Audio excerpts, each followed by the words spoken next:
Et donc aujourd'hui, on va juste introduire pour parler des responsabilités, parce que demain, on va parler du destin. La vie chrétienne n'est pas faite seulement de privilèges spirituels. Elle est faite aussi de responsabilités, mais ça vous le savez déjà. Mais les responsabilités, frères et sœurs, qui font partie de la vie chrétienne, sont des responsabilités spirituelles, mais aussi des responsabilités morales. On va beaucoup revenir sur ça aujourd'hui. C'est des responsabilités spirituelles, mais des responsabilités morales aussi. Autant hier on était bouillant, je peux vous assurer qu'aujourd'hui on sera calme. Les responsabilités du chrétien sont spirituelles mais morales aussi. Et quand Jésus lui-même parle des chrétiens, il dit qu'ils sont, dans Matthieu chapitre 5, verset 13 à 14, Jésus dit des choses intéressantes par rapport aux chrétiens. Dans le sermon sur la montagne, vous êtes le sel de la terre. Mais si le sel perd sa saveur, avec quoi la lui rendra-t-on? Il ne sert plus qu'à être jeté dehors et foulé aux pieds par les hommes. Et puis vous êtes la lumière du monde. Une ville située sur une montagne ne peut pas être cachée. Amen. D'autres versions disent une ville située sur une montagne ne peut pas échapper au regard. Les trois images nous parlent de la responsabilité même du chrétien par rapport à lui-même, par rapport à son frère et sa sœur chrétiens, et par rapport au monde autour de lui, la société autour de lui. Les responsabilités du chrétien vont au-delà de sa propre personne. Les responsabilités du chrétien touchent le monde autour de lui, touchent les croyants et même les non-croyants. Les responsabilités du chrétien sont vastes. Celle de la terre. Celle de la terre. Celle de la terre. Il y a trois choses que j'aimerais vous dire par rapport au sel avant d'aller plus loin. La première chose, c'est que le sel donne de la saveur à la nourriture, et ça, vous le savez déjà. Les femmes le savent peut-être mieux. Parce que la plupart des femmes, à moins que tu sois une femme exceptionnelle dans le mauvais, mais la plupart des femmes se préparent bien.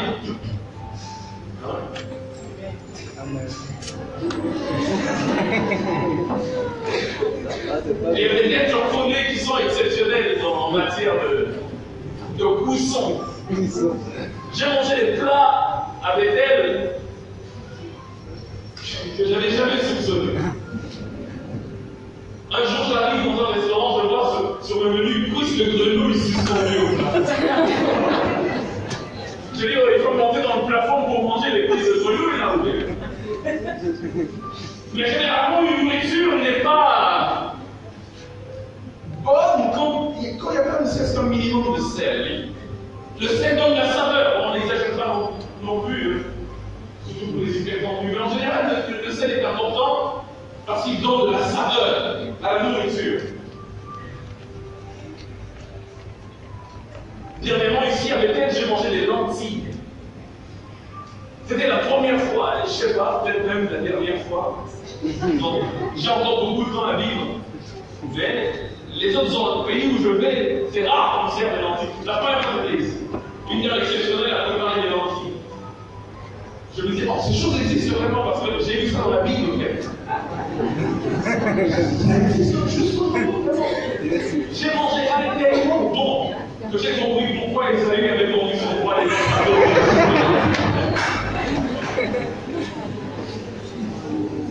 Alléluia. Le sel donne de la saveur à la nourriture. Le chrétien est donc appelé à donner de la saveur. C'est une des responsabilités du chrétien, à donner de la saveur à ce monde sans saveur. Non pas de la saveur selon le monde. La saveur selon le monde conduit au péché, à la perdition. Mais la saveur que le chrétien doit donner, c'est la saveur selon Dieu. Une saveur qui conduit au salut, à la sainteté. La deuxième propriété du sel que j'aimerais vous dire ce soir, c'est que le sel arrête la putréfaction des aliments. Si vous voulez qu'un poisson, par exemple, ne puisse pas pourrir, et que vous n'avez pas de réfrigérateur, il faut le saler. Quand ça devient un poisson salé, la putréfaction est retardée, et les deux doivent arrêter.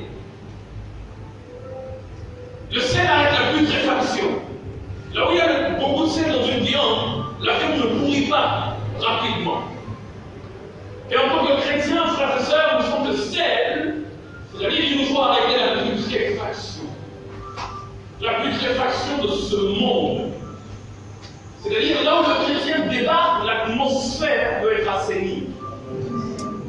C'est pourquoi le jour où il y aura enlèvement de l'Église, c'est-à-dire le sel de la terre va partir, le monde va pourrir parce qu'il y aura tellement de jugements sur le monde. Il dit même que les étoiles du ciel vont tomber. Imaginez ce qui va se passer dans la grande tribulation, ça sera terrible. Mais pourquoi la terre se décomposera-t-elle à ce point? Parce que le sel est parti, c'est le sel qui empêche. J'aimerais dire avec ça, c'est le sel qui empêche la putréfaction du viande. Je me suis rendu compte que le sel a une troisième propriété. C'est que trop de sel dans une terre rend la terre stérile et même infertile, si vous voulez, improductible. Lorsqu'il y a trop de sel sur une terre, vous pouvez semer comme vous voulez, ça ne va jamais produire.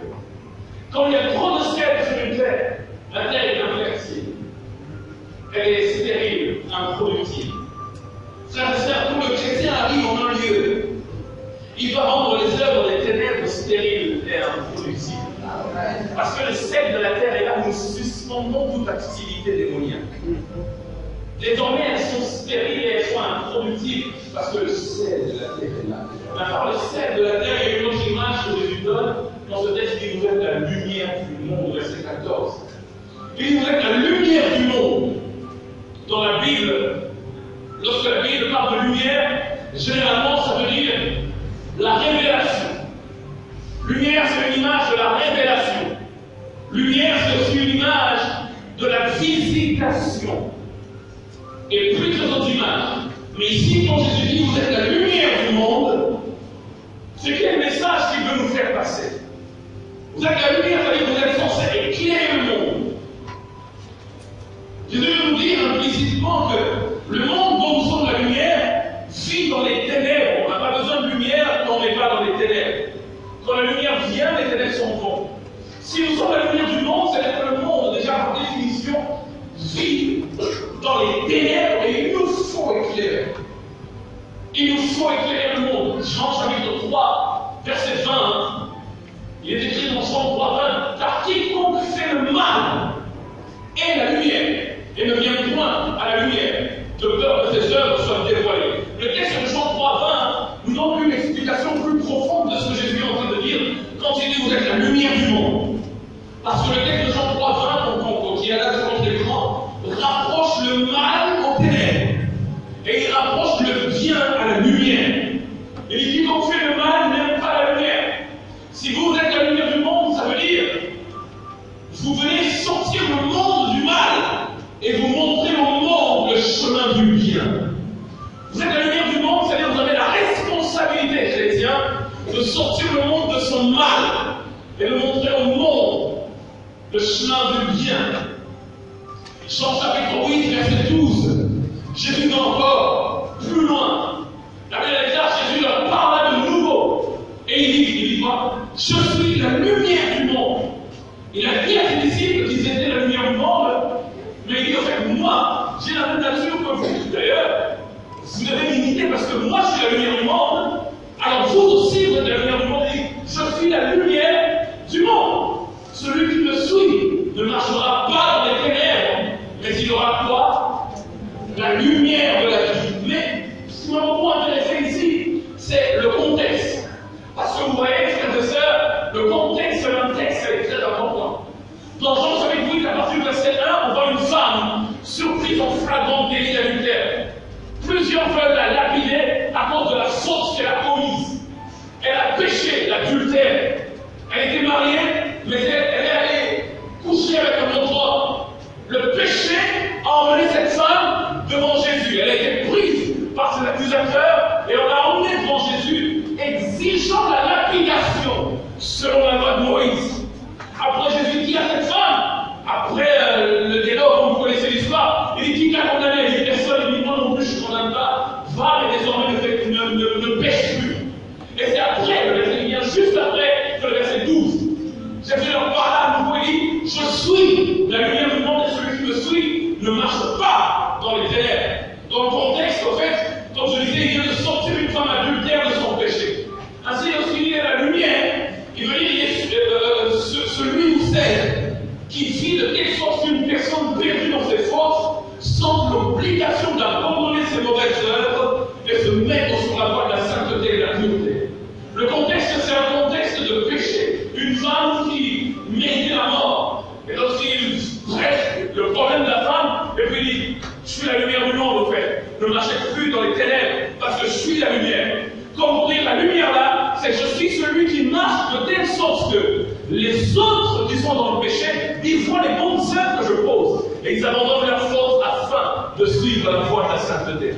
Et le chrétien, vous êtes aussi la lumière du monde.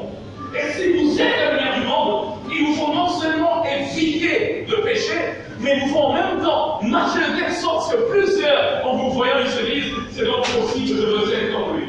Parce que c'est par votre attitude, votre manière de faire, que vous sortez les autres de leur perdition, de leur mal, et vous les emmenez à Christ. Acte chapitre 13, verset 46. Lorsqu'on dit nous sommes la lumière, il veut encore dire, car ainsi nous l'avons donné le Seigneur, je t'ai établi pour être la lumière des nations, pour porter le salut jusqu'aux extrémités de la terre. Ici, ce qui veut dire, c'est que vous êtes des agents de la transformation. Ici, lumière, c'est agent de la transformation, agent du salut. On va peut-être y revenir à la fin. Et puis, il va encore plus loin dans une troisième image. Il dit qu'une ville située sur une montagne ne peut pas être cachée. Une ville située sur une montagne n'échappe pas au regard. Ici, Jésus veut dire que le monde nous regarde. Nous n'avons pas le droit à l'erreur parce que nous sommes une ville située sur une montagne. Les gens de ville qui n'échappent pas au regard. Le monde nous regarde. Il regarde la manière dont nous nous comportons, la manière dont nous parlons, la manière dont nous vivons. Nous n'avons pas le droit à l'erreur. Et moi, prêcher à ton voisin, le monde te regarde. Si tu as timide, change de voisin, le monde te regarde. Dis encore, tu n'as pas le droit à l'erreur. Alléluia. Nous avons une responsabilité par rapport au monde. Romains chapitre 8, verset 29. Romains 8, 29 nous donne même l'idéal de la vie chrétienne. Romains 8, 29 égale à 2, 20. Et là, car ceux qu'il a connus d'avance, il les a aussi quoi? Prédestinés à être semblables à l'image de son Fils. Galates 2, 20 nous donne le même son de cloche à peu près. L'apôtre Paul dit, j'ai été crucifié avec Christ. Et si je vis, ce n'est plus moi qui vis, c'est Christ qui vit en moi. Voilà l'idéal de la vie chrétienne. Voilà ce vers quoi nous tournons. Voilà ce vers quoi nous devons courir. Je l'ai assez dit dans cette église et je ne cesserai pas de le dire. Ce que Dieu veut, c'est qu'il puisse croître en nous, que ce soit lui qui vive, qu'on le reproduise au maximum, au maximum, au maximum. Chaque jour qui passe, on soit un peu moins nous, on devienne un peu plus lui, parce que nous ne sommes pas des Féliciens, non, nous ne sommes pas de Longoliens, non, nous ne sommes pas de je ne sais qui, nous sommes des chrétiens, c'est-à-dire qu'il faut vivre comme le Christ. Et ce n'est plus moi qui vis, c'est Christ qui vit en moi. Ce n'est plus moi qui vis, oh, c'est merveilleux lorsqu'on a atteint ce stade. Ce n'est plus moi qui vis, mais c'est Christ qui vit en moi. Je ne réagis pas comme moi. Parce que normalement, si je vais réagir comme moi, le vieil homme, je l'ai dit ça,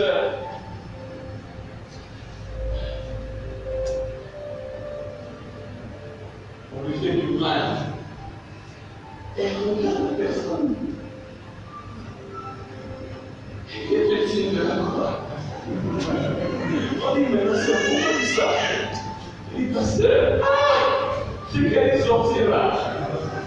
Quand j'étais, heureusement, Jésus est passé par là. Alléluia. Il y a des gens qui étaient, je connais un frère au Congo qui dit, on a dû l'adresser, il a placé la personne qui est venue l'adresser, ça fait en Christ. Il a beaucoup de pousser immensément. La personne qui est venue l'agresser, il lui demande de faire, mais tu es converti, non? Tu sais, je suis converti, mais mes coups ne sont pas convertis.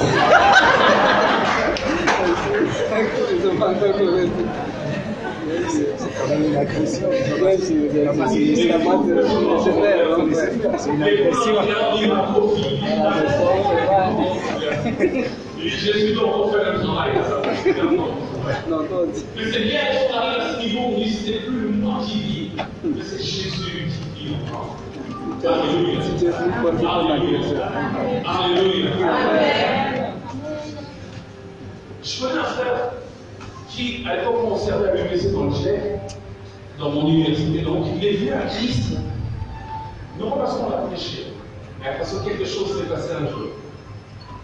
Les étudiants, ceux qui viennent tôt, prennent une place de devant. Et généralement, je ne sais pas si ici chacun sa place est déjà assignée depuis à la fin de l'année. Mais alors c'est ailleurs. Si bientôt se lever où tu veux.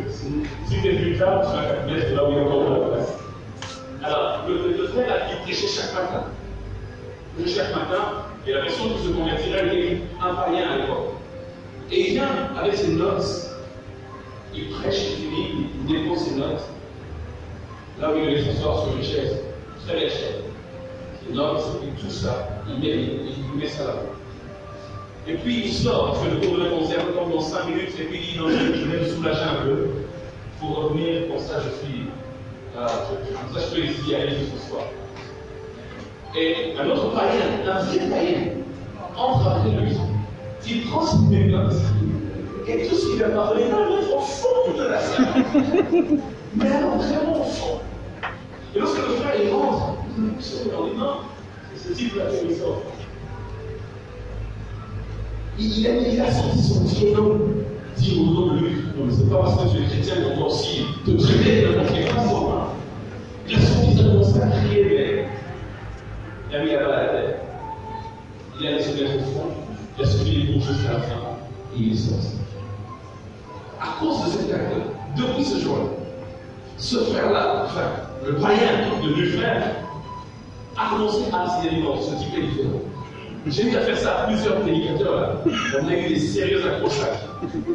Lui, comment ça se fait qu'il est juste parti se mettre ailleurs, il est différent. À chaque fois qu'il prêchera, je vais au moins l'écouter. Et à chaque fois qu'il prêchait, ce type il commençait à venir pour écouter la bonne nouvelle. Il s'est converti. Il a donné sa vie. Il est devenu prédicateur et on a servi Dieu avec lui ensemble. Sa conversion, c'est parce que quelqu'un a agi pour lui. Il a agi pour Christ. Un jour, on joue au football. Vous connaissez les matchs de foot. J'ai toujours dit que si Jésus-Christ revient durant un match de foot, la plupart de ceux qui sont sur le terrain en train de jouer, ils vont en faire. Parce que les footballeurs sont des escrocs, des menteurs. Il vient de toucher la balle. Il a touché avec sa main. Alors il faut aussi plus fort que le moi. On n'a même pas taclé les temps. Et puis ils ont un pénalty. Les footballeurs sont des escrocs, mais non des escrocs. Ce jour-là, je joue au football, et moi je prêchais, les gens m'appelaient aumônier, je prêchais à l'auditoire. Chaque matin, on avait ce système-là. Dans chaque auditoire, je prêchais à l'université. Et comme j'aime le foot, ce jour-là, on dit non, mais aumônier. À l'époque, on m'appelait Vieira, Patrick Vieira. Ceux qui connaissent le foot. Parce que j'avais des longues jambes comme Vieira. Et je jouais au même poste que Vieira. On a un grand match, on nous a dit que c'était toi le Vieira de notre promotion. Donc on a un grand match contre les étudiants du Fazet. Et on veut de l'économie. Et moi j'étais en médecine contre l'économie, il faut aussi un joueur. Je dis bon, d'accord, il n'y a pas de souci. Et ce jour-là, pendant qu'on jouait, quelque chose s'est passé. Il y a un de nos amis qui a contrôlé le ballon avec sa portée. Il a déclenché un tir, mais un tir extraordinaire. Le ballon n'est pas entré, je vous jure. Le ballon n'est pas entré. Mais il n'y avait pas de filet. Il n'y a pas de filet. Le ballon est passé juste là. Mais l'angle dans lequel on se trouvait, même l'arbitre a cru que c'était dedans. Moi, les joueurs de tir, ça passe à côté, mais on croit que c'est entré. Et toute mon équipe, sachant que le ballon n'est pas entré, ils le savaient bien. Ils ont commencé à crier wow. On a commencé à courir. Et puis après, ils disent non, c'est pas un but, l'équipe adverse. C'est pas un but, c'est pas un but. C'est passé à côté et ils avaient totalement raison. Et c'est ce qui s'est passé à ce moment-là. Les gens de l'équipe sont venus me prendre. Mais non,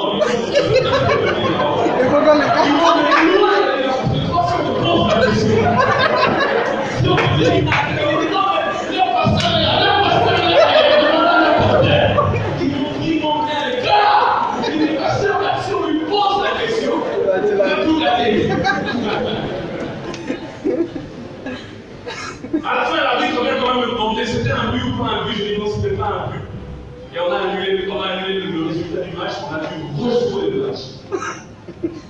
Mais ça a marqué plusieurs. Rien que cela. Et malgré qu'on est dans le terrain de foot, je suis chrétien même dans le terrain. J'aimerais dire à quelqu'un, la chrétienté ne se vit pas seulement à l'église, et puis après, on sort de l'église, dans un autre contexte, on dit non, tout est permis. Non, il n'y a pas de tout est permis. On demeure chrétien dans toutes les circonstances de la vie. Réagir comme Christ dans toutes choses. L'idéal du chrétien doit être de ressembler toujours à celui dont on porte le nom. Ressembler à celui dont on porte le nom. Lui ressembler en parole, lui ressembler en acte. L'apôtre Paul dit dans Romains chapitre 2, verset 1. Romains 2, 1, il dit, oh Paul, qui que tu sois, toi qui juges, tu es donc inexcusable, car en jugeant les autres, tu te condamnes toi-même. Puisque toi qui juges, tu fais les mêmes choses. Verset 17 à 24, toujours de Romains 2, il est toi qui te donne le nom de Christ, qui te repose sur la loi, qui te glorifie de Dieu, qui connaît sa volonté, tu connais la volonté de Dieu, chrétien, tu connais la volonté de Dieu, qui apprécie la différence des choses, étant instruit par la loi. Verset 19 dit, toi qui te flattes d'être le conducteur des aveugles, la lumière de ceux qui sont dans les ténèbres, le docteur des insensés, le maître des ignorants, parce que tu as dans la loi la règle de la science et de la vérité. Toi donc, qui enseignes les autres, tu ne t'enseignes pas toi-même. Toi qui prêches de ne pas dérober, tu dérobes. Toi qui dis de ne pas commettre l'adultère, tu commets l'adultère. Toi qui as l'abomination des idoles, tu commets les sacrilèges. Toi qui te fais une gloire de la loi, tu déshonores Dieu par la transgression de la loi. Car le nom de Dieu est à cause de vous blasphémé parmi les païens, comme cela est écrit. Nous avons une responsabilité, frères et sœurs, à refléter le Seigneur même au travers de nos actes. Et quand dit Amen. Amen. Le chrétien n'a pas qu'une responsabilité spirituelle. Il a aussi une responsabilité morale. Autant il doit être spirituellement profond, autant aussi il doit être moralement correct. Romains chapitre 6, verset 1. Que dirons-nous donc? Demeurerions-nous dans le péché afin que la grâce abonde? Et il répond en disant, loin de là. Frères et sœurs, il y a une église dans le Nouveau Testament qui était une église pratiquement malade. L'apôtre Paul a eu à faire face à plusieurs églises différentes. Il y en a eu une pratiquement qui était malade, d'une maladie bizarre. Et la plupart des chrétiens se retrouvent enfermés dans cela, la maladie de Corinthe. L'église, c'est l'église de Corinthe. Les chrétiens de cette église s'appelaient les Corinthiens. Ils avaient quand même de la ville. Les chrétiens de Corinthe, les Corinthiens. Dans 1 Corinthiens chapitre 1, verset 4, l'apôtre Paul dit, je rends à mon Dieu de continuer actions de grâce à votre sujet, pour la grâce de Dieu qui vous a été accordée en Jésus-Christ. Verset 7, il dit, de sorte qu'il ne vous manque aucun don de la grâce dans l'attente où vous êtes de la manifestation de notre Seigneur Jésus-Christ. L'église de Corinthe, il ne leur manque aucun don de la grâce. Il dit tous les dons possibles qu'on peut imaginer, ils ont ça. C'est à l'église de Corinthe que l'apôtre Paul vient spécifier au chapitre 12, où il parle du don de prophétie, don des miracles. Et lui, il commence d'abord l'épître en disant, l'église à laquelle il va parler là, il ne vous manque aucun don de la grâce. Dans l'église de Corinthe, les démons sont chassés de manière spectaculaire. Dans l'église de Corinthe, il n'y a pas de maladie qui tienne. Le don de guérison est opérationnel. Dans l'église de Corinthe, tout est parfait en termes de dons. Les chrétiens spirituels, très spirituels. C'est même à eux que l'apôtre Paul insiste dans 1 Corinthiens 14 lorsqu'il leur parle du parler en langue. Parce que c'est les gens qui parlaient en langue, certains parlaient arabe, d'autres chinois, d'autres mandarin, d'autres. Ils parlaient des langues extraordinaires. Et ils sont pris aucun don de mouvement, aucun don de la grâce. Que l'église sorte spirituellement. Que l'église bouillonnante spirituellement, pas une église morte. Une église qui semble être vivante. Vivant, en tout cas, si on doit la juger par rapport au don. Mais regardez le contraste. 1 Corinthiens chapitre 5, verset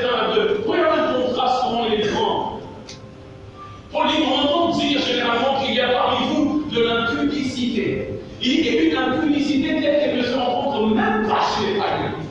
Si on prend que l'un de vous vit avec la femme de son père, comment une église qui est autant forte spirituellement et en même temps autant basse moralement? Comment un chrétien peut être autant fort spirituellement mais autant bas moralement? Comment peut-il être autant équipé spirituellement mais autant païen?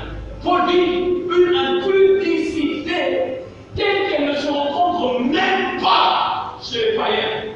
C'est-à-dire que si on regarde les païens, on vous regarde vous, on va dire que c'est les païens qui sont chrétiens, et vous êtes païens parce que ce que vous faites, c'est abominable. Abominable. Et là, il parle de l'impudicité, mais il n'y a pas de l'impudicité. Lisez Corinthiens, il y a plusieurs autres choses bizarres. Même Paul, lorsqu'il parle de ces choses, il dit les choses dont le seul souvenir nous fait rougir de honte. Le seul souvenir de ces choses nous fait rougir de honte. Comment on peut être aussi spirituel, mais en même temps aussi immoral?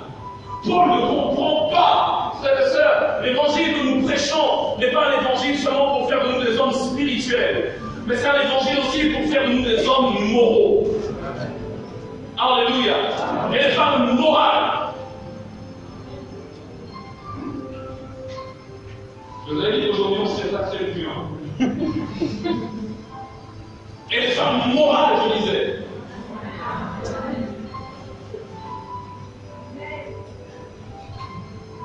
L'apôtre Paul ne comprend pas. Les dons de la grâce ne manquent pas. En même temps, l'impudicité, elle bat le record. Elle bat le record. Elle bat le record. L'apôtre Paul dit, même chez les païens, c'est pas comme ça. Même chez les païens, c'est pas comme ça. C'est pourquoi ne jugez pas la spiritualité d'un homme par sa capacité à parler en langue. Alléluia. Amen. C'est pas parce qu'il parle en langue qu'il est un homme spirituel. C'est pas parce qu'il cherche les démons, il parle que c'est un homme hyper spirituel. Un homme spirituel, c'est un homme qui ressemble à Jésus-Christ. Amen. Voilà. Alléluia. Amen. Alléluia. Amen. Ce n'est pas le fait qu'on exerce dans le ministère, ce n'est pas le fait qu'on exerce dans les choses de Dieu qu'on a la garantie pour le ciel. Et ce jour-là, certains diront, Seigneur, n'ai-je pas prophétisé en ton nom, n'est-ce pas fait miracle? Je ne t'ai jamais connu, et le mot de l'iniquité, je ne vous ai jamais connu. Jamais, jamais, jamais connu. Et je dis, de moi, vous qui commettez l'iniquité, il est possible d'avoir prêché et puis après d'être disqualifié soi-même. Alléluia. Amen. Je connais des sœurs qui ont pour rêve seulement d'épouser l'homme de Dieu. Nous avons un pasteur. Moi, Dieu m'a dit, je vous un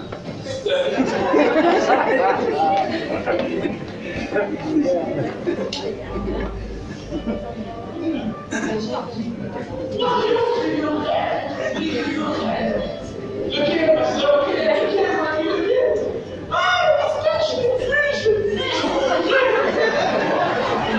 Amen. Amen. Veux-tu m'épouser, ma sœur?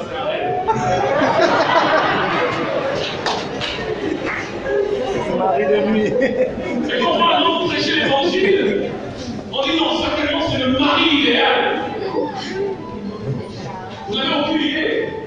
Nom de Dieu veut y rendre d'abord aussi. Et tu es insupportable dans son travail.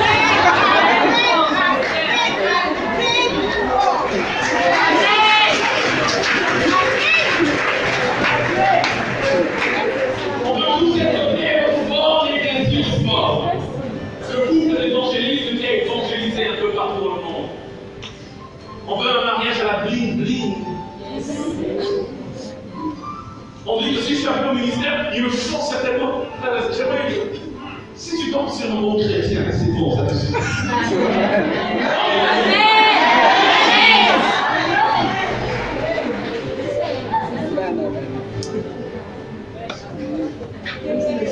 Je connais une amie qui a épousé un serviteur de Dieu puissant, un modèle pour plusieurs.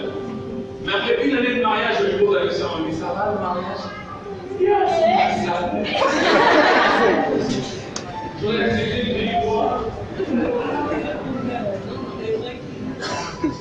Comment est-ce possible qu'on soit autant spirituel et autant bas moralement? Comment est-ce possible? Comment est-ce possible qu'on se tienne à prêcher l'évangile et qu'on soit autant bas moralement? L'apôtre Paul ne comprend pas ça. Frères et sœurs, je vais vous faire un exercice. Vous allez vous rendre compte que l'apôtre Paul, dans ses épîtres, je vais dire aujourd'hui, je vais laisser la Bible parler pour elle-même. Vous rendrez compte que l'apôtre Paul, dans ses épîtres, il revient toujours sur la responsabilité morale des chrétiens. Dans toutes les épîtres. J'ai revu combien? 1, 2, 3, 4, 5, 6, 7. J'ai pris 7 épîtres sur 13. Il a écrit 13 épîtres. J'en ai pris que 7 parce que le temps vous montrait de tout couvrir. Mais Paul, autant il parle de Jésus qui revient, autant il parle de notre position en Christ, autant il parle de l'autorité qu'on a à Christ. Il finit jamais cette épître pour rappeler aux chrétiens que vous avez une responsabilité morale par rapport au monde qui vous entoure. Reste avec moi les mains. 1 Corinthiens chapitre 6, verset 12 à 20. On va lire des longues portions de texte, on va comprendre. 1 Corinthiens 6, 12 à 20. Après le rapport, on va voir, il dit tout m'est permis, mais tout n'est pas utile.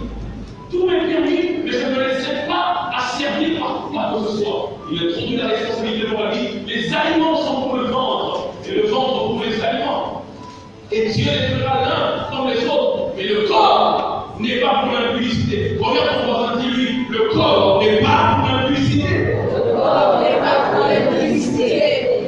Il est pour le Seigneur, et le Seigneur pour le corps. Et Dieu, qui a ressuscité le Seigneur, nous ressuscitera aussi par sa puissance. Reste avec moi.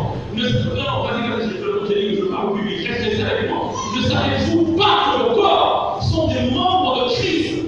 Prendrais-je donc les membres de Christ pour en faire les membres d'une prostituée? Loin de là, ne savez-vous pas que celui qui s'attache à la prostituée est un seul corps avec elle? Car est-il dit, les deux deviendront une seule chair. Mais celui qui s'attache au Seigneur est avec lui un seul esprit.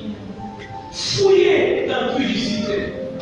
Quelque autre péché que quelqu'un commette, ce péché est hors du corps. Mais celui qui se livre à l'impudicité, il pêche contre son propre corps. Ne savez-vous pas que votre corps est le temple du Saint-Esprit qui est en vous, que vous avez reçu de Dieu et que vous ne vous appartenez point à vous-même, car vous avez été rachetés à grand prix.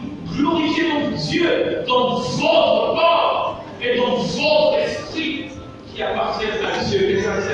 Amen. Puis vos corps.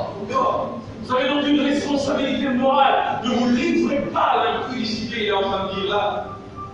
Et ne savez-vous pas, chrétiens, que lorsque vous vous liez à la prostituée, vous devenez un seul corps avec la prostituée. Un seul corps, un seul corps, un seul corps. Est-ce que vous imaginez la puissance de l'acte sexuel? Il dit, vous devenez un seul corps avec la puissance de qui vous touchez. Laissez-moi dire des choses de très précises. Vous devenez un seul corps avec ça. S'il y a un passage que les démons aiment bien, c'est le l'acte sexuel. Là, ils entrent dans ton corps sans tamis. Sans qu'on les tamise, ils entrent, c'est une fois ouvert. Tu deviens un seul corps. Si elle a ces liens là-bas qu'elle a hérités de ses grands-pères, tu risques d'avoir des blocages dans ta vie, tu ne sais pas pourquoi.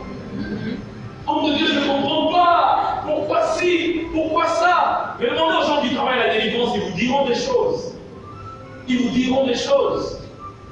Certains démons que nous avons dans nos vies, certains blocages que nous avons dans nos vies, certaines malédictions que nous acceptons, c'est juste parce qu'un jour, on n'a pas glorifié Dieu dans notre corps.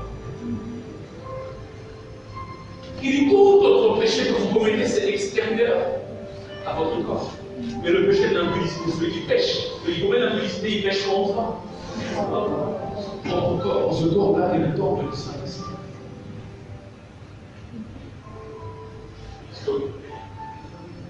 Vous comprenez ce soir? Il dit quelque chose de propre corps. Alors, je sais, il est peut-être arrivé de faire une erreur, mais ne persistez pas dans l'erreur. Jésus a dit, va et ne pêche plus. Aujourd'hui, on a une race de chrétiens assez exceptionnelle.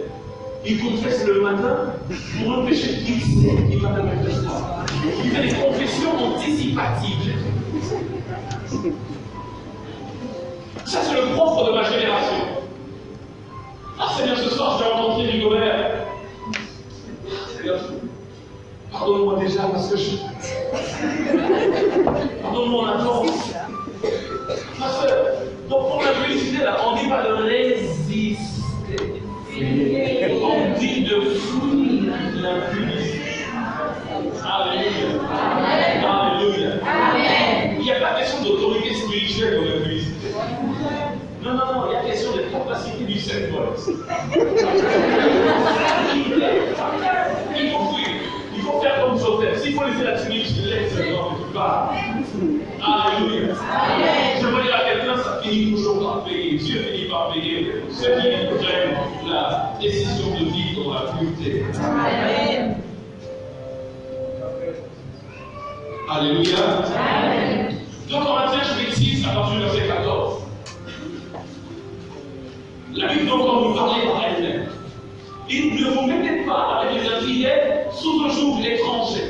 Par quel rapport y a-t-il entre la justice et l'iniquité? Qu'y a-t-il de commun entre la lumière et les ténèbres? Quel accord y a-t-il entre Christ et Bélial? Ou quelle part a le fidèle avec l'infidèle? Quel rapport y a-t-il entre le temple de Dieu et les idoles? Car nous sommes le temple de Dieu vivant, comme Dieu l'a dit. Je vivrai, je marcherai au milieu d'eux. Je serai leur Dieu, excusez-moi, et ils sont mon peuple. C'est pourquoi il dit, sortez du milieu d'eux et séparez-vous, dit le Seigneur. Ne touchez pas à ce qui est impur, et alors moi je serai quoi? Impur. Je serai pour vous un père, et vous serez pour moi des fils et des filles, dit le Seigneur Tout-Puissant. Chapitre 7, verset 1. Ayant donc de telles promesses, purifions-nous de toute souillure de la chair et de l'esprit, en achevant notre sanctification dans la crainte de Dieu. Amen. Amen. Laisse-moi lui parler encore. Galates 5, verset 16 à 21. Galates 5, 16 à 21. Je dis donc, marchez selon l'esprit, et vous n'accomplirez pas les désirs de quoi? Car la chair a des désirs contraires à ceux de l'esprit, et l'esprit en a le contraire à ceux de la chair. Ils sont opposés entre eux, afin que vous ne fassiez point ce que vous voudriez.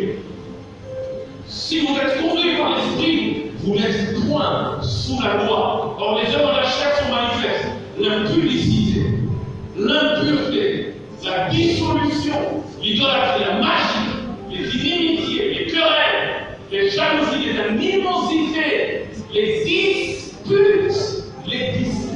de la chair, les divisions, les sectes, l'envie, l'ivrognerie, les excès de table et les choses semblables.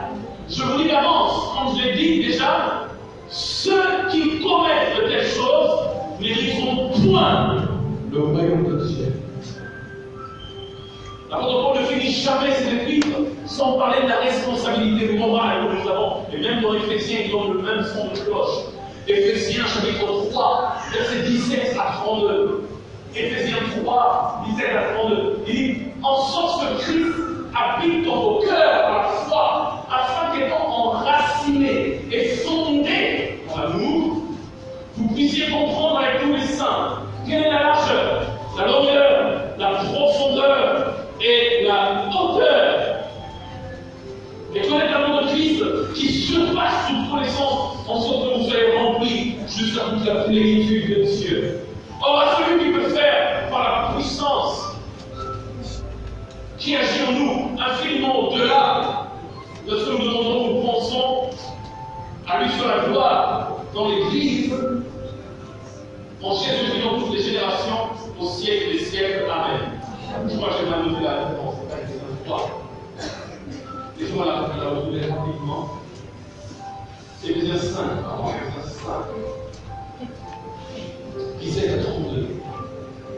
Éphésiens 5, 17 dit. C'est pourquoi ne soyez pas inconsidérés, mais comprenez quelle est la volonté du Seigneur. Ne vous enivrez pas de vin, c'est de la débauche. Soyez au contraire remplis de l'esprit.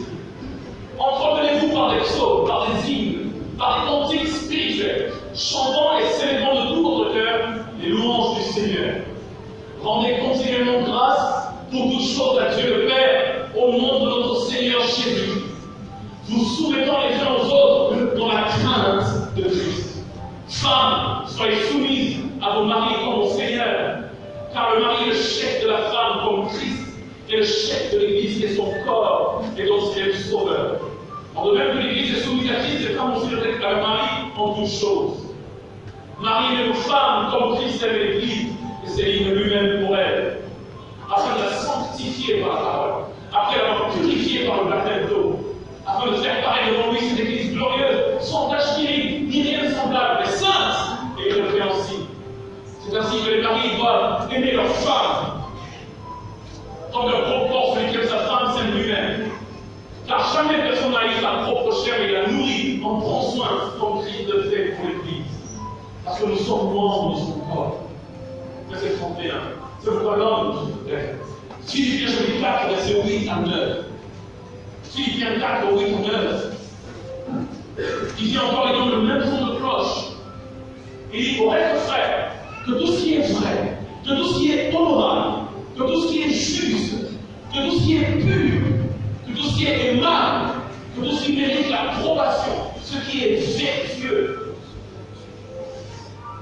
et digne de louange, soit l'objet de vos pensées. Le Seigneur, ce que vous avez appris et reçu de moi, et ce que vous avez vu en moi, pratiquez-le, et le Dieu de paix sera avec vous. Amen. Il ne faut pas que n'importe quoi traverse vos pensées. Il dit ce qui est pur, ce qui est juste, ce qui est honorable. Il dit ce qui est digne de louange, ce qui est digne d'approbation. De le fruit de vos pensées. Disciplinez vos pensées. Parce que la pensée finit par conduire à l'acte. Disciplinez vos pensées. Jésus dit dans le sermon sur la montagne, il dit, vous avez appris, vous avez été dit, celui qui regarde une femme au point de la convoiter, il dit, vous commettez tout l'adultère. Et moi je vous dis, celui qui regarde une femme au point de la convoiter a déjà commis. C'est-à-dire, je ne suis pas passé à l'acte. Il dit, mais comment faire regarder?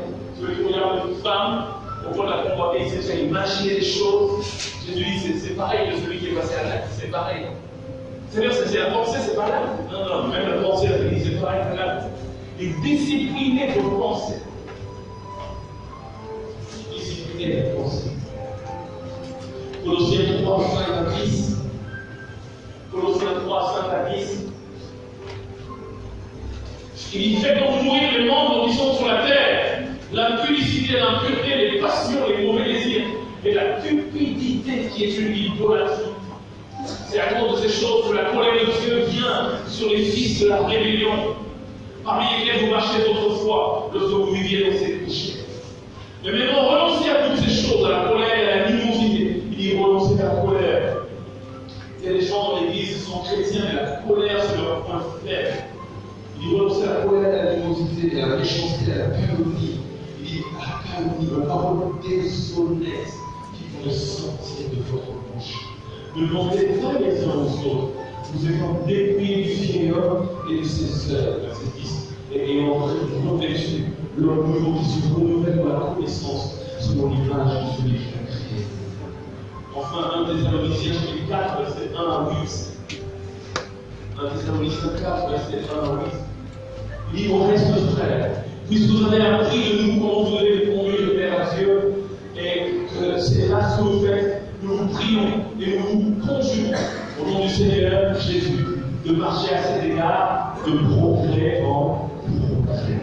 Vous savez en effet quel précepte nous avons donné de la part du Seigneur Jésus. Ce que Dieu veut, c'est votre sanctification. Alléluia. C'est que ce que Dieu veut, c'est ma sanctification. C'est que vous vous absteniez de l'impudicité. C'est que chacun d'entre vous sache posséder son corps dans la sainteté et dans le méfait, sans vous livrer à une convoitise passionnée contre les païens qui ne connaissent pas Dieu. C'est que personne n'use en responsable de fraude et de cupidité dans les affaires. Et de fraude et de cupidité dans les affaires. Voilà les chrétiens qui roulent notre chrétien dans le commerce. Ils roulent bien. On dit que personne n'use en responsable de fraude et de cupidité. Comme nous à l'église on est naïfs, La chaussure qui coûte 35 000 francs CFA, on vient de la vendre ici à 340 000 francs CFA. On roule bien. Et on dit que ça vient d'Italie. Le din, c'est italien, parce que c'est italien. Non, c'est fabriqué par un Sénégalais ici, quelque part. Parce que c'est italien. Et que personne n'use de fraude et de cupidité dans les affaires, parce que le Seigneur tire une vengeance de toutes ces choses. C'est-à-dire le Seigneur tire vengeance de toutes ces choses. C'est pas moi qui dis, c'est la Bible. Comme nous l'avons déjà dit et attesté, verset 16. L'Icardieu nous appartient à la pureté, mais à la sanctification. Celui donc qui rejette cette chrétienne ne rejette pas un homme, mais Dieu, qui nous a aussi donné son esprit. Je disais, l'apôtre Paul, dans ses épîtres, revient toujours sur la responsabilité morale des chrétiens, pour deux raisons. Un, afin qu'ils ne soient pas eux-mêmes disqualifiés. Deuxièmement, afin que d'autres viennent à Dieu à cause de leur conduite morale. Frères et sœurs, laissez-moi vous dire que la meilleure façon de gagner une âme à Christ, c'est pas d'abord par les paroles, mais c'est par le comportement. La meilleure façon de gagner une âme à Christ, c'est pas d'abord par les paroles, mais c'est par le mode de vie, par le style de vie. Plusieurs ne viendront pas à Jésus parce qu'on leur a prêché une belle parole, un bel évangile. Et plusieurs viendront à Jésus lorsqu'ils verront nos actes. Vont dire qu'ils sont différents. Je veux être comme ça. Je veux être comme ça. Je veux être comme elle. Je veux être comme lui. L'apôtre Paul connaissait ces choses et il dit soyez des imitateurs. C'est dangereux ça. Qu'un homme demande à d'autres hommes d'être ses imitateurs à lui. Parce qu'il sait conduire. Lui, il dit à plusieurs églises dans lesquelles il est passé, il dit j'ai été parmi vous, je me suis conduit de manière irréprochable. C'est-à-dire, on peut fouiller pour chercher un reproche, on ne va pas le trouver. J'aime la vie de Samuel, à la fin de sa vie, la Bible déclare, il a réuni tous les enfants d'Israël. Il a dit, est-ce qu'il y a quelqu'un ici dont j'ai volé un bien? Personne. Tout le monde, devant tout le monde. Enfin, quand vous avez eu tout Bethel là, est-ce qu'il y a quelqu'un ici dont j'ai volé la ceinture? Personne. Est-ce qu'il y a quelqu'un ici dont j'ai pris la femme? Personne. Est-ce qu'il y a quelqu'un ici dont j'ai fait ceci ou cela? Personne. Il y a quelqu'un qui a offensé Samuel à la fin de sa vie? Personne. Il était irréprochable. Et c'est devant tout le peuple qui dit ça. Est-ce que toi tu peux oser ça? Est-ce que tu peux oser ça? Quelqu'un peut oser ça? Il y a quelqu'un que je n'ai pas offensé de ma vie. Samuel irréprochable. Correct, pur, saint, intègre. Et lorsque vous avez des dirigeants comme Samuel, quelle bénédiction. Quelle bénédiction. En même temps, il était prophète, en même temps, il était quelque part un peu comme un roi.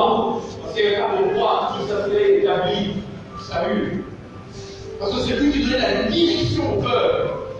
Mais il n'avait jamais volé dans la caisse de l'État. Il n'avait jamais détourné l'argent des dîmes et des offrandes. Il n'avait jamais dit des choses exagérées afin qu'on puisse avoir pitié de lui et lui venir en aide. Il savait se comporter parce qu'il avait été irréprochable. Je veux que je vous dise après moi, irréprochable. En tant que chrétien, nous devons donc ressembler à Christ dans sa pureté. Dans sa pureté morale. Mais aussi, la deuxième des choses que je vais vous dire par la pureté morale ce soir, en tant que chrétien, et Dieu, Jésus va le dire très bien, on va le lire bientôt là, dans Jean 13, mais avant qu'on lise Jean 13, on revient sur Matthieu 22, verset 37 à 39. Il dit, si vous êtes chrétien, il y a quelque chose qu'il vous faut apprendre à faire. Matthieu 22, 36 à 39. On lui demande au maître, quel est le plus grand commandement de la loi? Jésus lui répondit, tu aimeras le Seigneur ton Dieu de tout ton cœur, de toute ton âme et de toute ta pensée. C'est le premier et le plus grand commandement. Et voici le second qui lui est semblable, tu aimeras ton prochain comme Romains chapitre 13, verset 8 à 10. Romains 13, Thessaloniques 10, l'apôtre Paul dit, ne devez rien à personne, si ce n'est de vous aimer les uns les autres. Car celui qui aime les autres a accompli la mort. En effet, les commandements tels que tu ne commettras point l'adultère, tu ne tueras point, tu ne déroberas point, tu ne convoiteras point. Et ce qu'il peut encore y avoir se résume dans cette parole, tu aimeras ton prochain comme toi-même. Verset 10 dit, l'amour ne fait point le mal au prochain. L'amour est donc l'accomplissement de l'œuvre. Nous devons ressembler à Christ en tant que chrétien dans sa pureté morale. Nous devons ressembler à Christ en tant que chrétien dans son amour. La manière dont il a aimé le monde, la manière dont il nous a aimé, nous devons aussi le reproduire. Mais je vais vous dire une chose, une vérité un peu choquante. Le chrétien aujourd'hui à l'église excelle dans plusieurs choses, sauf dans l'amour. Jean chapitre 13, versets 34 à 35. Jean 13, 34 à 35, c'est Jésus lui-même qui parle, il dit, je vous donne un commandement nouveau. Aimez-vous les uns les autres.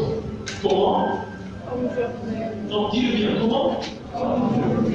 C'est quoi le standard de l'amour que nous devons avoir? C'est l'amour de Christ. Et la manière dont je vous aime, aimez-vous les uns les vous aussi. Non, quelqu'un sur les 54, il dit, aimez-vous les uns les autres, parce que comme ça. Il dit, à ceci tous connaîtront que vous êtes mes disciples. À quoi? Si vous avez l'amour les uns pour les autres. Comment reconnaître que tu es chrétien?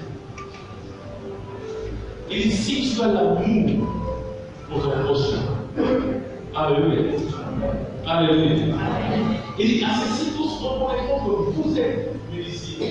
Si vous avez l'amour les uns pour les autres. Il dit, aimez-vous comme je vous ai aimé. Alors la bonne question à se poser, c'est comment Dieu nous a-t-il aimés? Romains chapitre 5, verset 7 à 8. Comment nous a-t-il aimés? Donc il dit, aimez-vous comme je vous ai aimé. Alors, comment lui nous a-t-il aimés? Romains 5, 7 à 8 dit, à peine mourrait-on pour un juste. Quelqu'un peut-être mourrait-il pour un homme de bien. Mais Dieu prouve son amour envers nous en ce que, lorsque nous étions encore des pécheurs, Christ est mort. Comment Dieu nous a aimés? Il n'a pas attendu qu'on devienne saint. Il n'a pas attendu qu'on devienne irréprochable, frères et sœurs. Il n'a pas attendu qu'on devienne pur et parfait. La Bible déclare nous aime comment? Alors que nous étions encore pécheurs. Alors que nous ne méritions pas, Jésus-Christ est mort pour nous. Dans la Bible, son temps de l'amour, il y a plusieurs mots grecs qui le traduisent. Il y a par exemple Eros, qui est un amour purement érotique, sexuel, un amour purement entre un homme et une femme. Il y a le mot philéo, qui est l'amour du semblable du prochain, mais l'amour de celui qui le mérite. L'amour pour celui qui le mérite, c'est philéo. Mais ici, ce que Paul est en train de dire, c'est un autre niveau, c'est un parole. L'amour pour celui qui ne le mérite pas. C'est comme ça que Jésus nous a aimés. On ne méritait pas qu'il nous a aimés, on ne méritait pas. Mais il nous a aimés, frères et sœurs, on ne méritait pas. Mais il nous a aimés. On ne le méritait pas. Mais il nous a aimés. Il dit comment Dieu nous montre son amour? C'est lorsqu'on ne le méritait pas qu'il nous a aimés. Il n'a pas attendu qu'on le mérite, on ne le méritait pas. Mais il nous a aimés. Maintenant il dit aimez-vous les uns les autres comme moi je vous ai aimé. En d'autres termes, n'attendez pas que le prochain le mérite. N'attendez pas que la voisine le mérite. Il dit aimez-vous. Même lorsque vous ne le méritez pas entre vous. Il est facile d'aimer celui qui nous aime. Il est facile de détester celui qui nous a fait du mal. Mais Jésus dit à une seule chose on reconnaît que vous êtes chrétien. Lorsque vous vous aimez les uns les autres. C'est-à-dire c'est difficile, je dois vous avouer que c'est pas facile. Seigneur, il m'a fait du mal, on peut donner tellement de raisons. Seigneur, il a fait, ah Seigneur, vraiment, ah, quand j'y pense. Seigneur, quand j'y pense. Non, Seigneur, s'il te plaît, ça sera pour demain. C'est pas ma faute, la plaie n'a pas encore guéri, la plaie n'a pas encore guéri. Il dit, aimez-vous les uns les autres comme je vous aime. Ah, frères et sœurs, il a placé la barre tellement. Il dit, comme moi-même je vous aime. Attendez pas qu'il en soit dit. Attendez pas qu'il en soit dit. Il dit, comme je vous aime. Comme je vous aime. chaque jour qui passe, il y a des occasions de détester les gens. Je vous assure. Chaque jour qui passe, il y a des opportunités de haïr. Plusieurs haïssent leur père. Plusieurs, c'est leur mère, encore leur sang. Ou encore un ex-mari, ou encore une ex-femme. Un ami qui nous a fait du mal, ou encore une sœur à l'église ou un frère. Du même département, il n'aurait plus les mêmes sentiments envers le frère. Parce que peut-être qu'un jour, il a bien faire quelque chose qui nous a carrément changé par rapport à lui. Le Seigneur dit, aimez-vous. Je vous aime. Le plus haut niveau d'amour, le plus haut niveau d'amour, c'est quand on aime celui qui ne mérite pas d'être aimé. Matthieu chapitre 5, versets 43 à 48. Là-bas, le Christ devient un peu plus difficile encore lorsqu'on lit Matthieu 5. Ça, vraiment, franchement, il nous a appris qu'il a été dit, tu aimeras mon prochain dessus, aïra pour l'ennemi. Ça, c'est facile. Je veux mon prochain, mais aïra pour l'ennemi. C'est super, ça. Mais il dit non. Mais moi, je vous dis, aimez vos ennemis. Bénissez ceux qui vous maudissent. Faites du bien à ceux qui vous... Et priez pour ceux qui vous maltraitent et qui vous persécutent.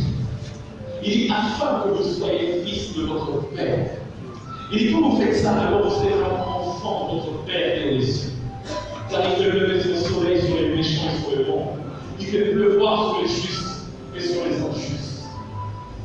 Si vous aimez ceux qui vous aiment, quelle récompense méritez-vous?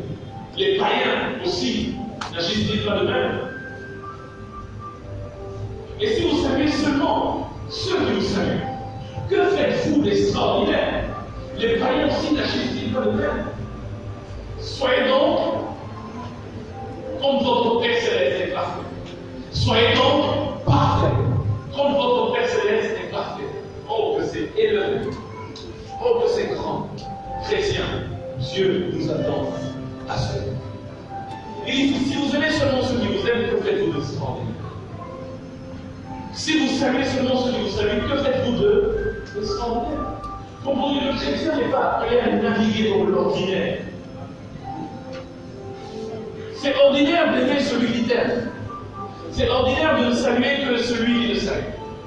Mais Jésus dit, je ne vous attends pas dans l'ordinaire. Il dit, vous êtes chrétien, je vous attends dans l'extraordinaire. C'est difficile, c'est là que je vous attends.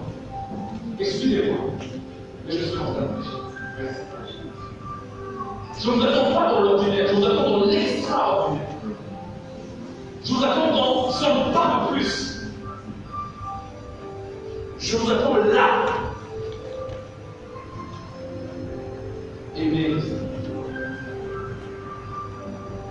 1 Corinthiens chapitre 13, verset 1, oui. Si vous vous demandez c'est quoi la nature de cet amour, alors lisez 1 Corinthiens 13, verset 1 à 8, et puis le verset 13.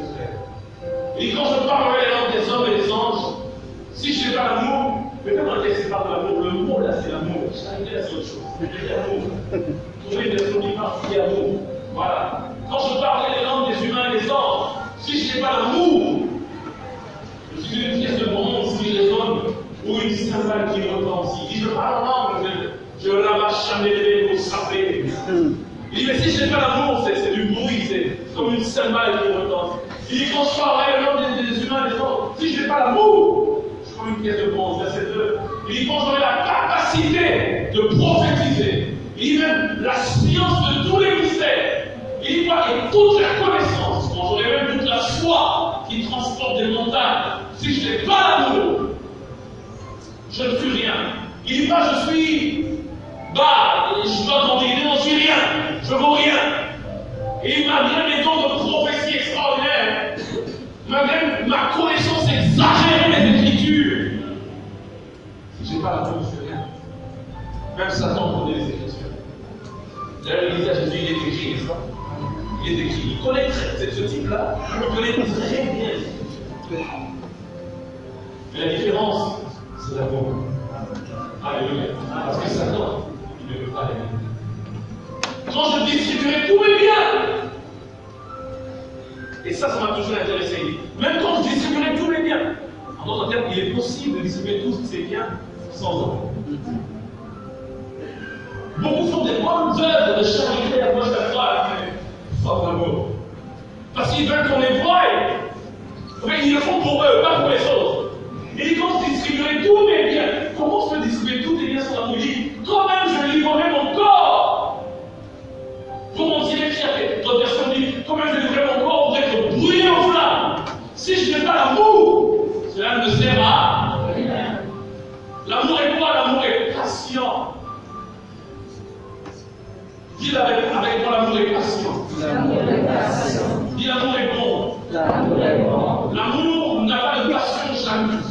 L'amour n'a pas de passion jalouse. L'amour ne se vante pas. L'amour ne se vante pas. L'amour ne se gonfle pas d'orgueil. L'amour ne se gonfle pas d'orgueil. C'est ça. Il ne fait rien d'autre, il ne cherche pas son propre intérêt. Il dit l'amour ne s'irrite pas. L'amour ne tient pas compte du mal. L'amour ne se réjouit pas de l'injustice, mais il se réjouit avec la vérité. Le verset 16 m'a toujours mis KO à chaque fois que je l'ai lu. Je ne peux pas l'avoir lu sans être entré en prière. Je ne peux pas avoir lu un Corinthiens 13:7 sans m'agenouiller et prier. Il dit l'amour pardonne tout. Ah non, là, non. Pardonne quelque chose, pardonne certaines choses. Mais là, l'amour pardonne tout. L'amour croit tout. Et l'amour espère tout. L'amour endure tout. Voilà. L'amour ne succombe jamais. Les messages des prophètes, ils seront abolis. Les langues, elles vont passer. La connaissance, elle sera abolie. Verset 13. Or maintenant, 3 choses demeurent. La foi, l'espérance et l'amour. Mais la plus grande des 3 choses, c'est quoi? Si je n'ai pas l'amour, ça ne sert à rien. J'ai bâti de nombreuses églises, Seigneur, durant toute ma vie. Il dit, si je n'ai pas l'amour, ça ne sert à rien. Les autres, quand je vous ai fait comment on est combien dans l'église, nous sommes loin de ce standard. Mon frère, ma soeur, je voudrais te dire, tu n'as pas l'amour à chaque fois que tu jalouses ton frère. Tu n'as pas l'amour quand tu racontes des faux témoignages sur ta soeur. Tu sais très bien qu'elle n'a pas fait ça. Pourquoi tu racontes une fausse témoignage? Tu le sais bien, tu sais en plus. Pourquoi tu racontes une fausse témoignage? Tu n'as pas l'amour quand tu envies le mariage de la sœur. Quand tu envies le poste du frère. Tu n'as pas l'amour dans ton cœur, tu es loin du standard. Tu es loin du standard. Pays, on reconnaît le chrétien par l'amour. En d'autres termes, quand lui-même vient, il essaie de checker, il dit comment on va le reconnaître, je vais faire un tour pour voir qui est chrétien, qui ne l'est pas. Il dit la base sur laquelle il juge, c'est de voir quelle pensée d'amour tu as dans ton cœur pour ton frère. Et quand il a fait, il dit voilà, il est sans de parler. Tu n'as pas l'amour quand tu tues ton prochain par tes paroles ou même par tes actes. Combien de fois nous tuons pas nos proches, et même ceux que nous disons être amis? Lorsqu'ils sont devant nous, on les célèbre, oh, franchement, t'es merveilleux. Il suffit qu'ils tournent le dos, il suffit qu'ils ne soient pas là. Il suffit qu'ils te retrouvent dans une réunion, on parle mal de lui. Et toi aussi, tu ajoutes. J'ai toujours su que le frère n'était pas correct. Tu n'as pas l'amour, mon frère. Si ton frère a péché, va le voir. Si ton frère a fauté, va le voir, c'est ça l'amour. Même quand tu vois derrière son dos sans aller le voir en face, tu n'as pas l'amour et en plus tu es lâche. Et alors, tu es lâche. Il est très facile de poster un commentaire derrière son clavier et puis de le mettre sur les réseaux sociaux. Va le voir en face pour lui dire. Amen. Alléluia. Tu n'as pas l'amour lorsque tu es un chien. Si tu n'as pas l'amour, ça profite à qui finalement? Est-ce à Dieu? Vous pensez que ça profite à Dieu que les chrétiens sont en train de se tuer entre eux? Vous pensez que ça profite à Dieu que tu sois là en train de parler au mal de ta sœur? Tu penses que ça te bénit que tu puisses raconter des médisances sur quelqu'un? Tu penses que ça te bénit? Combien de chrétiens on est loin de l'amour?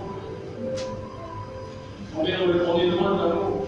On peut exceller dans les dons, on peut exceller dans toutes choses et dire si on n'a pas l'amour, on n'est rien, ça ne sert à rien, ça ne sert à rien, on n'est rien.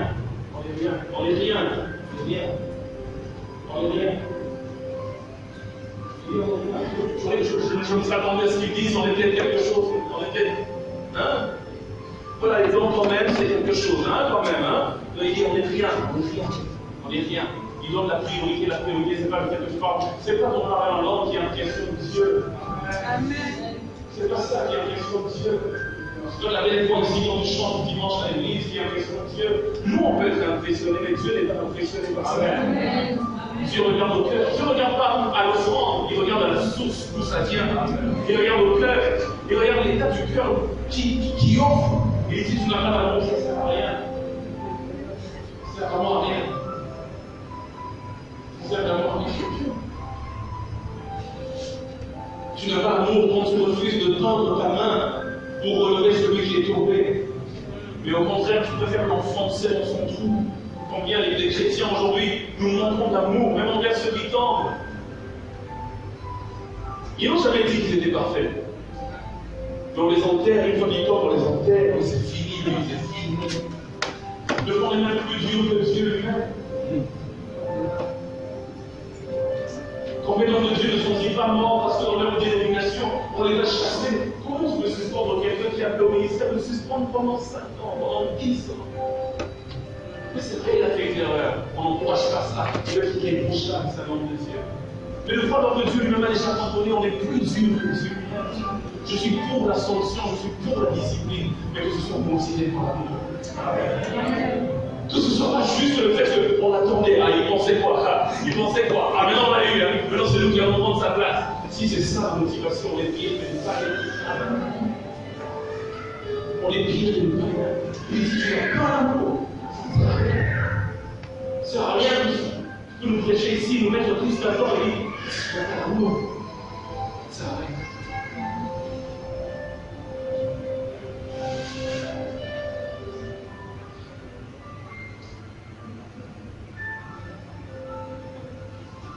De relever ceux qui tombent pour les grâces. Il y a des Dieu lui-même qui dit qu'il n'éteindra pas la mèche qui fume. Il dit qu'il ne brisera pas le roseau cassé. Le roseau est déjà cassé, Dieu dit qu'il ne va plus le briser encore.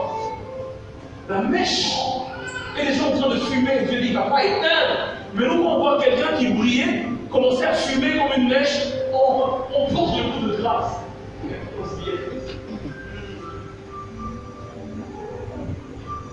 Seigneur, pardonne-nous.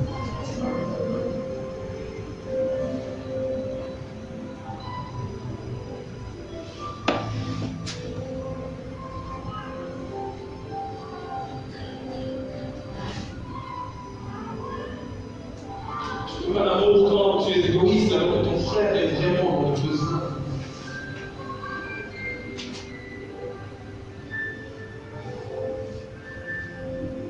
Tu n'as pas l'amour quand tu n'es pas dans le besoin, mais tu mens pour attirer la sympathie des autres. Tu n'as pas l'amour quand tu ne sais pas donner. Dieu a tant aimé le monde qu'il a donné. Dans Luc 24, versets 30 à 31,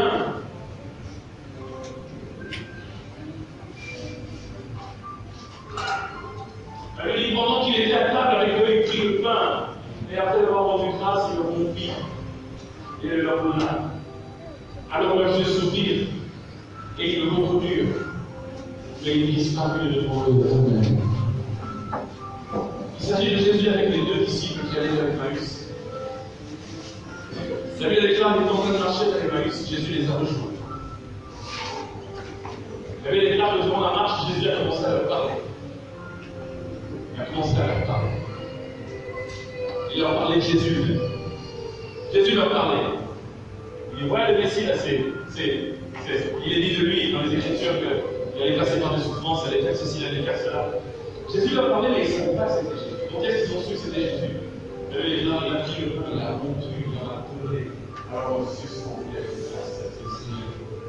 un geste d'amour. La belle prédication que Jésus a donnée ne les a même pas fait reconnaître que c'était Jésus. Mais quand Jésus a posé un geste d'amour, leurs yeux se sont ouverts.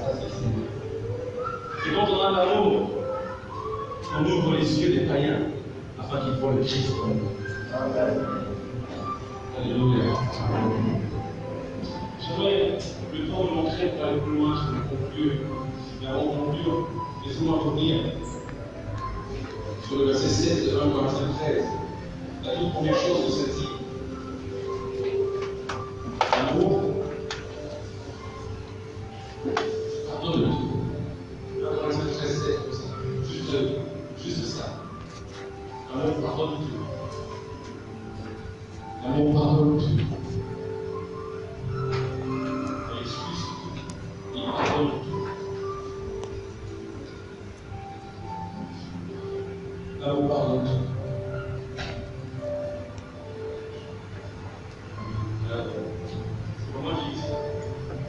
pardon.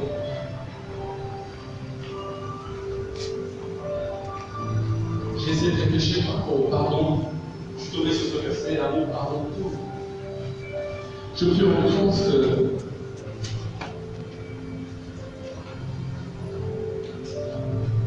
tous, tout.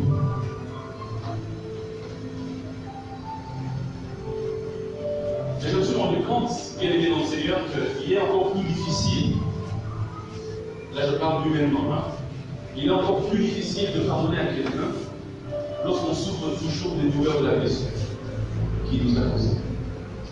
C'est encore difficile.